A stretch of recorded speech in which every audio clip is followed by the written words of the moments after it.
جہنم میں جانے والے ہوں گے کہ جنتی دیکھ کر کہیں گے ارے بھیا تم بھی جہنم میں چلے گئے، تم کیسے جہنم میں چلے گئے؟ کہنے لگے اپنے اعمال کی وجہ سے۔ وہ پلٹ کر کہیں گے ارے تمہارے بتائے ہوئے راستے پر چل کر ہم جنت میں آ گئے اور تم جہنم میں چلے گئے۔ وہ ایسے ہی عالموں کا حشر ہوتا ہے کہ ان کے بتانے پر لوگ عمل کر کے جنت میں چلے جائیں گے اور عالم خود اٹھ کر جہنم میں پہنچ جائے گا۔ اسی لیے جب امام زمان آئیں گے تو 70,000 عالموں کی گردنیں اڑائی جائیں گی، عالموں کی گردنیں اڑائی جائیں گی۔ تو کیوں اڑائی جائیں گی؟ اسی لیے اڑائی جانے والی کہ وہ بول تو رہے ہیں لیکن عمل نہیں کر رہے ہیں۔ جن کی زبانیں باہر ہوں گی، مواد نکل رہا ہوگا، زبانوں کو چبا رہے ہوں گے۔ اے کاش جس زبان سے دوسروں کو سمجھایا تھا اسی زبان سے اپنے نفس کو سمجھا دیتے، اپنے نفس کو عمل کے میدان میں لے آتے۔ اللہ اکبر۔ ہاں زان محترم، اب جس کے ہاتھ پیر کٹے ہوئے ہوں گے وہ کون ہوگا؟ جس کے ہاتھ پیر کٹے ہوئے حشر کے میدان میں لایا جائے گا اور وہ پڑوسیوں کو ستانے والا ہوگا، پڑوسیوں کو ایذا دینے والا۔ کوئی بھی ہو پڑوسی کو ہرگز نہ ستانا، پڑوسی کو ہرگز پریشان نہ کرنا۔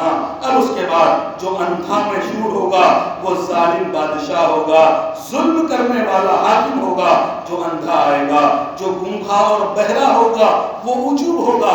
عجوب کا مطلب کیا ہے؟ خود پسندی، ہوں چھو تو کوئی نہ تھی، مارے تھی بہتر کوئی نہ تھی، مارے تھی سوائے کوئی نہ تھی، سب سے اعلیٰ میں ہوں، سب سے بہتر میں ہوں۔ یہ جو عجوب ہے، خود پسندی، یہ خود پسندی انسان کو حشر کے میدان میں گونگا اور بہرا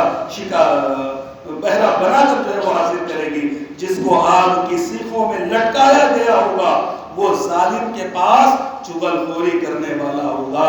ہاں بہت سارے بڑے لوگ ہوتے ہیں، ان کی ہم قربت حاصل کرنے کے لیے بھئی 1000-2000 مل جائے گا، ہم جو ہے وہ بڑے لوگوں کے پیچھے لگ جاتے ہیں اور بتانا انہوں نے پوچھا بھی نہیں ہوتا ہے تب بھی ہم بتانا شروع کر دیتے ہیں کہ فلانا آپ کے بارے میں یہ کہہ رہا تھا، فلانا نے یہ کہا تھا، فلانا نے یہ کہا تھا، فلانا نے یہ کہا تھا۔ ہوتا یا نہیں ہوتا ہے؟ تو کہنے لگے کہ ایسا انسان آگ کی سیخوں میں لٹکا کے لایا جائے گا حشر کے میدان میں۔ اللہ اکبر۔ کہنے جو ظالم کے پاس چغل خوری کرتا ہوگا وہ آگ کی سیخوں میں لٹکایا جائے گا۔ جیسے ہمارا آپ دیکھتے ہیں مرغی کیسے لٹکی رہتی ہے سیخوں کے اندر، ایسے انسانوں کو سیخوں میں لٹکا کر حشر کے میدان میں آگ کی سیخوں میں لٹکا کر لایا جائے گا۔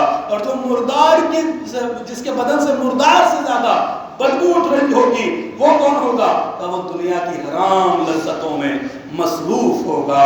تو کہہ رہے ہیں کہ جو دنیا کی حرام لذتوں میں مصروف ہوگا اس کے بدن سے ایسی بدبو اٹھ رہی ہوگی کہ جیسا پورے اہل محشر پریشان ہوں گے۔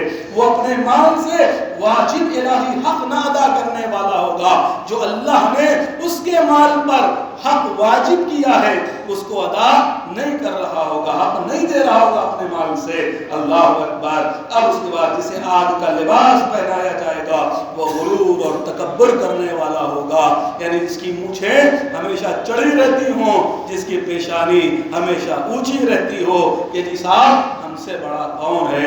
تو کہنے غرور کرنے والا۔ ایک حدیث میں ہے کہ آنکھوں میں آگ کی کیلیں ٹھوکی جائیں گی، آگ کی کیلیں ٹھوکی جائیں گی۔ اللہ اکبر۔ کس کے؟ جو اپنی آنکھوں کو حرام میں مصروف رکھتا ہے، یعنی جو حرام پر نگاہ ڈالتا ہے۔ میں جو جملہ کہنا چاہتا تھا شاید میرے نوجوان بھائی سمجھ گئے۔ جو اپنی آنکھوں سے جو اپنی آنکھوں کو حرام سے نہیں بچاتا اس کی آنکھوں میں آگ کی کیلیں ٹھوک دی جائیں گی۔ اب جہاں سے گفتگو شروع ہوئی تھی وہیں پر آ جاؤں۔ 2 منٹ سے 3 منٹ میرے پاس بچ گئے ہیں کہ جنتیوں کا دل صاف ہوگا۔ میں نے شروع میں کہا تھا جنتی دل کے صاف ہوں گے، کینہ سب کچھ اس کے ہٹا ہوگا، سب ایک دوسرے کے دوست ہوں گے، لیکن اہل جہنم جو ہوں گے وہ ایک دوسرے کے اوپر لعنت کر رہے ہوں گے۔ عزیز و روایت میں نہیں بلکہ آیت کے اندر ہے کہ شیطان سے تکرار، کہ جب گنہگار اور کافروں کو جہنم میں ڈالا جائے گا تو شیطان کہے گا، یہ قرآن مجید ہے۔ اب یہاں سے سن لیجیے آخری فیصلہ کن بات کہہ رہے ہیں کہ جب گنہگاروں کو اور کافروں کو جہنم میں ڈالا جائے گا تو شیطان کہے گا کہ خدا نے تم سے سچ وعدہ کیا تھا اور میں نے تم کو دھوکہ دینے کے لیے حق کے خلاف وعدہ کیا تھا۔ اللہ نے تم سے سچ وعدہ کیا تھا، شیطان کہے گا حشر کے میدان میں اللہ نے سچ وعدہ کیا تھا۔ یہ قرآن مجید کی آیت ہے کہنے لگے کہ قرآن کہ میں نے حق کے خلاف تمہیں وعدہ دیا تھا لیکن میں تم پر مسلط تو نہیں تھا نا، میں نے تمہیں پکڑ تو نہیں رکھا تھا نا، میں تم پر مسلط تو نہیں تھا، اور نہ میں نے تم کو مجبور کر رکھا تھا کہ میں نے مجبوری کر رکھی ہو، گردن پکڑ رکھی ہو کہ نہیں جی صاحب شراب تو پینی پڑے گی، میں نے ٹیٹوا اور کلہ دبا رکھا اور جو ہے وہ بوٹل ہاتھ میں اور منہ میں ڈالے دے رہا ہوں، تمہیں مجبور تو نہیں کیا تھا، تم پر مسلط تو نہیں تھا، میں نے باطل کی طرف دعوت دینے کے علاوہ کچھ اور نہیں کیا تھا، میں نے خالی دعوت دی تھی باطل کی، اور تھوڑی کچھ کیا تھا، مجبور تھوڑی کیا تھا، تمہارے سر میں تھوڑی کھڑا ہو گیا تھا، تم نے خدا کی دعوت کو قبول کرنے کے بجائے میری دعوت کو قبول کیا اور اس کے پیغام کو پس پشت ڈال دیا، جو اللہ کا پیغام تھا اسے چھوڑ دیا، میری دعوت کو قبول کیا، اس کے ذمہ دار تم خود ہو، برا عمل خود کرے انسان اور لعنت شیطان پہ کرے،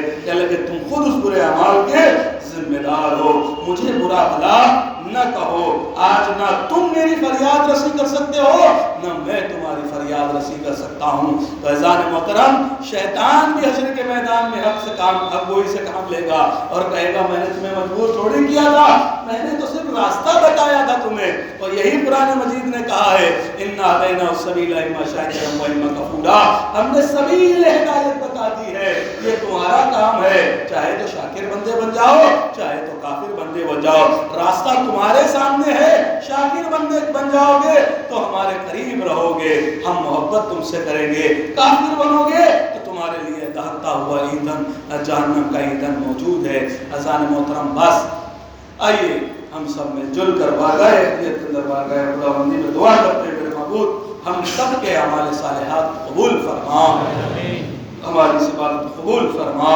ہمارے بس سے بچنے کی توفیق عنایت فرما۔ اے میرے معبود، تجھے واسطہ چاہتا ہوں معصومین علیہ السلام کا کہ جو ارشادات اور جو پیغامات اور جو راستے تو نے ہمیں سکھلائے ہیں، اماموں نے بتلائے ہیں، اس پر چلنے کی توفیق عنایت فرما۔ اے میرے معبود، آج باب الحوائج کا دن ہے، تجھے اسیری کا واسطہ، ان کے قید کا واسطہ، اے میرے معبود باب الحوائج امام موسیٰ قاسم علیہ السلام کی عظمتوں اور ان کی غفتوں کا واسطہ، میرے معبود جو پریشان ہیں اپنی پریشانیوں کو دور فرما، اے میرے معبود جو مجبور ہیں جو محتاج ہیں انہیں محتاجی سے دور فرما، ہم سب کو رزق واسع حلال طیبہ عنایت فرما، ہمارے اس روزگار پر برکت و وسعت عنایت فرما، ہمیں ہر آنے والی مصیبت ہر آنے والی پریشانی سے محفوظ فرما، پروردگار سب سے عظیم دعا دریافت حجت امام عاصم ظہور میں تعجیل فرما، ہم کو کیا اعمال و صالحات میں شمار فرما، تقبل منا انک انت السمیع